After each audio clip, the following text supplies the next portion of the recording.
Hello friends, तुम्हा सगळ्यांना महाशिवरात्रीच्या खूप साऱ्या शुभेच्छा माझ्याकडून, माझ्या फॅमिलीकडून. सो आज महाशिवरात्रीनिमित्त ब्लॉग आहे. सो आज आम्ही दिवसभरात काय काय करू आणि महाशिवरात्री आम्ही कशी सेलिब्रेशन करू हे तुम्हाला नक्की दाखवणार आहे. सो ब्लॉग शेवटपर्यंत बघा. चॅनलवर नवीन असतील तर लाईक करा, शेअर करा आणि सबस्क्राईब करा. तर स्टे ट्यून. सकाळ सकाळ फरशी वगैरे पुसून झालेली आहे.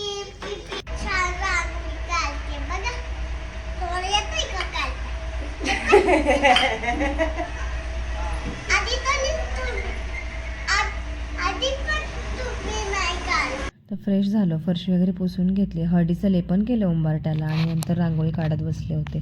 त्यात तनुष माझा असतोच कमेंट पास करायला तिकडे बसल्या बसल्या, त्याच्या पप्पांना उचकवायला, मस्ती करायला त्याची चालूच असते काही ना काही. आणि सणासुदीच्या दिवसात दारात रांगोळी नसली ना तर म्हणजे चांगलं वाटतच नाही मला तरी. तसं तर आहे ना, आपली महाराष्ट्राची संस्कृती आहे, हिंदू धर्माची संस्कृती आहे, रोज आपल्या दारामध्ये रांगोळी असली पाहिजे, पण शक्य होत नाही ते त्याच्यामुळे.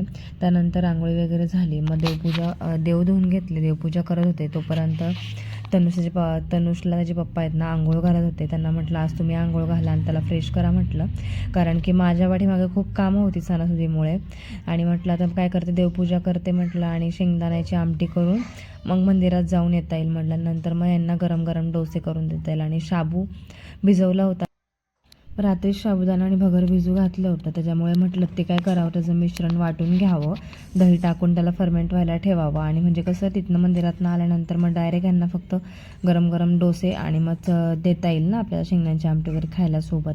आणि सगळं आल्यानंतर करायचं म्हणलं की धावपळ होईल, परत त्याच्या पप्पांना कामावर पण जायचं, त्याच्यामुळे म्हटलं मग चला आता हे झालं. आणि मग निघाले मंदिरामध्ये. मंदिरात गेलो, मंदिरात थोडी गर्दी होती आणि ना आमच्या महादेवाचं मंदिर आहे ना थोडंसं काम चालू आहे बॅक साईडला.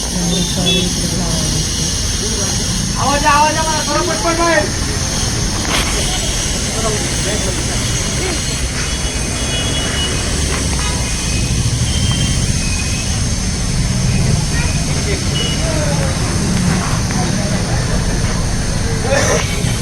आणि मंदिरामध्ये आज महाशिवरात्रीनिमित्त गर्दी असते, अशी त्या 12 महिने ना सोमवारची गर्दी असतेच मंदिरात भरपूर.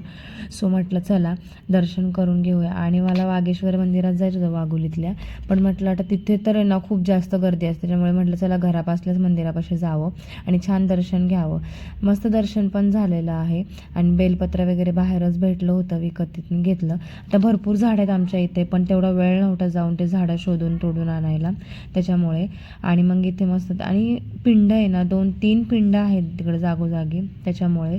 आणि काही लोक आहेत ना तिथं घाण पण करतात, म्हणजे अगरबत्त्या वगैरे लावतात पण त्याची जी पॅकेट वगैरे तिकडेच फेकतात. तर असं नाही केलं पाहिजे.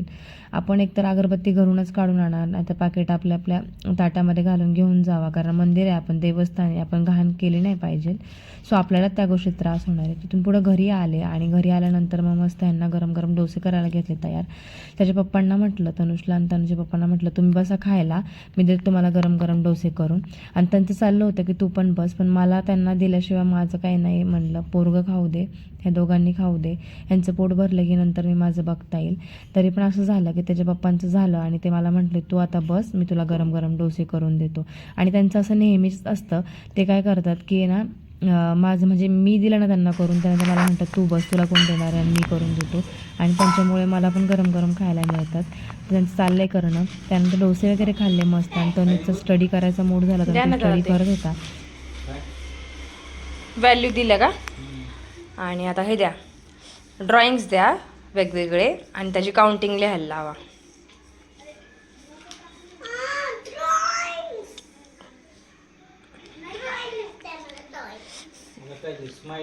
हा द्या ना, काही द्या. तर अशीच आमची महाशिवरात्री सेलिब्रेशन झाली. असंच होता आजचा छोटूसा ब्लॉग. तुमचं खूप सारं प्रेम असू द्या, नवनवीन ब्लॉग मी असेच घेऊन येत राहीन. सो बाय, टेक केअर, भेटूया नेक्स्ट ब्लॉगमध्ये. लाईक करा, शेअर